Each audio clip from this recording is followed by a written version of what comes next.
Oi, gente, tudo bem por aí? Por aqui estamos com calor. Vou abrir a janela ali, vai ficar balançando ali. Tá bem cedinho, os passarinhos estão cantando e nós vamos ler Juízes capítulo 12. Ontem terminamos com um capítulo triste, né?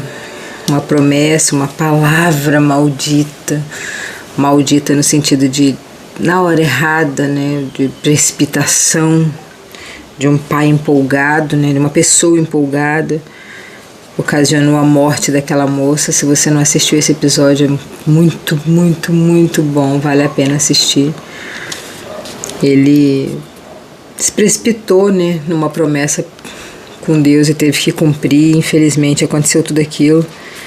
Acabamos o capítulo com o coração pesado, assim, né? E pensativos também, né? A gente não deve se precipitar em fazer promessas para Deus, porque Deus não é brincadeira, né? Então vamos ficar com a nossa boquinha mais fechada, pensar 2, 3, 10 vezes antes de fazer promessas para Deus, né? E hoje nós vamos ler o capítulo 12, é bem pequenininho mesmo, 15 versículos. Mas é muito profundo, vamos ver o que o Senhor tem preparado para nós, né? Cada vez que a gente lê a Bíblia, Deus fala de uma forma, porque depende do seu momento com Deus, né? Às vezes eu leio aqui, dependendo do meu estado de espírito, da minha energia, da minha força vital, eu interpreto de uma forma, os meus toques são de uma forma, aí em outro momento eu leio de novo, é de outra forma, Deus fala comigo de outro jeito. Eu falo uma coisa aqui, Deus fala no seu coração de outra forma também. Porque o Espírito Santo do Senhor é vivo. Deus é vivo e Ele responde pra gente da forma que a gente precisa naquele momento. Por isso que a gente lê todos os dias. Que a gente precisa alimentar também a nossa alma, né? A gente tem o costume de alimentar só o nosso corpo, né? A gente precisa alimentar a nossa alma. A nossa alma tem sede de Cristo, né? A nossa alma tem sede do que os nossos olhos nunca viram, mas ela conhece, que é o céu, que é Deus. Vamos lá. Os homens da tribo de Efraim se reuniram para lutar. Eles atravessaram o rio Jordão para o lado de Zafon e disseram a Jefté: por que é que você saiu para combater os amonitas e não nos chamou para irmos também? Nós falamos sobre isso ontem, né? São duas tribos irmãs. São duas tribos irmãs, né? São irmãos, né? Da mesma tribo ali. Da mesma região ali, né? Os israelitas, de tribos diferentes, mas são tudo parente, né, gente? Tudo irmãos ali.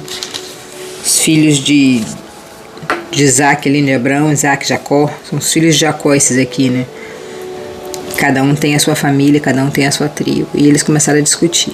O cara falou assim: por que você não me chamou para a luta? Depois que eles voltaram vitoriosos, é fácil, né? É muito fácil. Quando você vai lutar e você chama alguém para ir, vamos comigo, vamos pelejar aqui comigo em oração, em jejum, vamos tentar vencer alguma coisa, me ajuda a fazer isso, me ajuda a fazer aquilo, vem construir essa laje aqui comigo dessa casa, ninguém quer. Mas depois que está pronta, que você recebe os louros da sua vitória, aí todo mundo fala: por que você não me chamou? Eu ia te ajudar. Nossa, quantas vezes as pessoas passam por isso, né? Tenho certeza que Deus está te mostrando alguma coisa, alguma situação nesse sentido aí. E é o que está acontecendo aqui. Por que você saiu para combater os amonitas e não nos chamou para irmos também? Por causa disso, nós vamos queimar a casa que você está dentro. Olha que loucura. Orgulho ferido, né? São irmãos brigando. Mas Jefté respondeu: eu e meu povo tínhamos uma briga séria com os amonitas. Eu chamei vocês, mas vocês não me livraram deles, tá vendo? Ele chamou eles, mas eles não deram confiança. A briga deles era séria, era grave. Mas eles não deram importância, porque não era com eles, né? A confusão era entre eles lá. É igual quando você tem um irmão, por exemplo, né? Aí seu irmão briga com alguém lá na escola, no trabalho. Você fica chateado, é seu irmão, mas tipo, não tem nada com isso, né? Aí seu irmão te conta a história, te fala sobre isso, mas você não se incomoda muito, assim, sabe? Você entende, mas não liga muito. Daí ele fala, ele jogou na cara, ele falou assim, olha, a minha briga era séria, eu te chamei. Eu te chamei, mas vocês não me livraram deles, vocês não, nem ligaram. Quando eu vi que vocês não iam me ajudar, eu arrisquei a vida e fui combater contra eles. E o Senhor Deus me deu a vitória. Quer dizer, ele tentou, mas as pessoas são tão preocupadas com as coisas dela, com a vida delas. Isso aqui é uma coisa entre irmãos, sabe? É uma inveja do sucesso alheio. Quando eles viram que ele tinha vencido, que ele foi sozinho, que ele guerreou, que ele fez sozinho, ele falou, eu arrisquei a minha própria vida quando eu vi que vocês não iam me ajudar. A briga era tão séria, a coisa era tão séria comigo, que eu fui e guerreei sozinho. E Deus me deu a vitória. Essas coisas acontecem muito entre famílias, né? Que é o caso aqui. Às vezes entre famílias de dentro da casa. Quando a gente vê, gente, pessoas dentro dos lares. Esses dias eu estava entrando num supermercado chamado Zafra, aqui em Porto Alegre, e eu estava olhando aquelas tabelas de preço que ficam na frente, né? E um senhorzinho parou e ficou conversando comigo. Um senhorzinho deve ter uns 80 anos. E ele falou que ele viu o neto dele hoje pela janela da casa. Eu fiquei pensando assim, por que você não falou com ele, né? Ele falou, minha filha não ficou de mal de mim desde 2019. E começou a me contar aquela história dele. Quando eu li aqui agora, eu lembrei dele. Uma briga de família por causa de dinheiro, de alguma confusão deles lá. Ele me explicou mais ou menos, é um senhorzinho. E desde 2019 que ele não vê o neto, ele falou que ele sente muita falta do neto, da filha. O genro ele não gosta. A briga deve ter sido com o genro, né? E é tipo isso aqui, uma coisinha à toa, uma briga, por mais gigante, por maior que seja a confusão, não compensa essa confusão toda, né? Para esse afastamento do avô, que é a coisa mais gostosa que um avô, que dá doce na hora do almoço. A própria filha está privando, né, a criança de ter o contato com o avô, né? Mas enfim, é isso aqui, eles estão brigando entre irmãos, entre famílias. Estão brigando e ele falou, olha, eu arrisquei a minha própria vida e fui combater com eles e o Senhor me deu a vitória. Então por que é que vocês agora... Então por que é que vocês vêm agora lutar contra mim? Eu pedi ajuda, vocês não me ajudaram, eu fui lá, lutei, ganhei, e agora vocês vêm contra mim? A hora que eu chamei vocês não quiseram lutar comigo contra eles. Agora que eu ganhei, vocês vêm lutar contra mim? Tô lascado, né? Quando não é o inimigo, são os meus próprios irmãos contra mim. Poxa vida, né? Aí Jefté juntou todos os homens de Gileade. Eles guerrearam contra os homens de Efraim e os derrotaram. Fizeram isso porque os efraimitas tinham dito, vocês, gileaditas, que moram nas terras de Efraim e de Manassés, são desertores de Efraim. Olha só, eles começaram a brigar entre eles, gente. Olha que loucura. Olha que loucura. É tipo essa família que eu contei, né? A filha brigando com o pai, provavelmente, pelo que eu entendi, pelo caso do genro, ou sei lá por quê. E quantas vezes a gente vê irmãos brigando com irmãos, pais contra filhos? A própria Bíblia diz, né, que no final dos tempos o amor de muitos esfriaria. E era briga de pais contra filhos, filhos contra pais. E assim, dentro do próprio seio familiar, a briga aconteceria. Aqui eles estão brigando entre irmãos, gente. Já não chegam os demônios de lá de fora, briga igual eles aqui. Acabaram de sair de uma briga com os inimigos e agora vem os amigos, os irmãos brigar. Que luta, né, menina? Para não deixar que os efranitas passassem, os gileaditas tomaram os lugares onde o rio Jordão podia ser atravessado. Quando alguns efraimitas que estavam tentando escapar pediam para atravessar o rio, os homens de Gileade perguntaram, você é efraimita? Se eles respondessem que não, eles mandavam dizer uma palavra. Essa história aqui é legal. Olha, é legal entre aspas, né? Eles pararam o rio e falaram assim, todo mundo que vai atravessar o rio tem uma palavra para dizer. Tem que falar assim, ó, Shibolete. É uma coisinha, gente, uma coisinha tão pequenininha. Eles têm que falar uma palavra, Shibolete. Shibolete. Mas se ele dizia Sibolete, porque não podia falar direito a palavra, então o agarravam e o matavam ali mesmo à beira do Rio Jordão. Naquela ocasião foram mortos 42.000 efraimitas. Gente, pelo amor de Deus, olha, eu vou trazer vocês aqui para a realidade, porque às vezes a gente lê isso aqui e a gente nem percebe o que está acontecendo aqui. 2 irmãos estavam brigando. Vamos diminuir aqui para a gente entender. 2 tribos estavam brigando. Uma tribo parou no rio e falou: todo mundo que for passar ali, você manda ele falar uma palavrinha. Vamos acabar com essa confusão aqui. Vamos destruir essa gente. Eles têm que falar com CH, Sibolete. Se eles falarem com S, Sibolete, você mata ele. Provavelmente a língua deles era diferente, né? Um falava e o outro falava si. Todo mundo que fala si é efraimita, é da tribo de Efraim, porque a nossa tribo fala e a tribo deles fala si. Uma palavra matou 42.000 homens, 42.000 pessoas de Efraim. Uma palavra matou 42.000 irmãos, gente, da mesma tribo.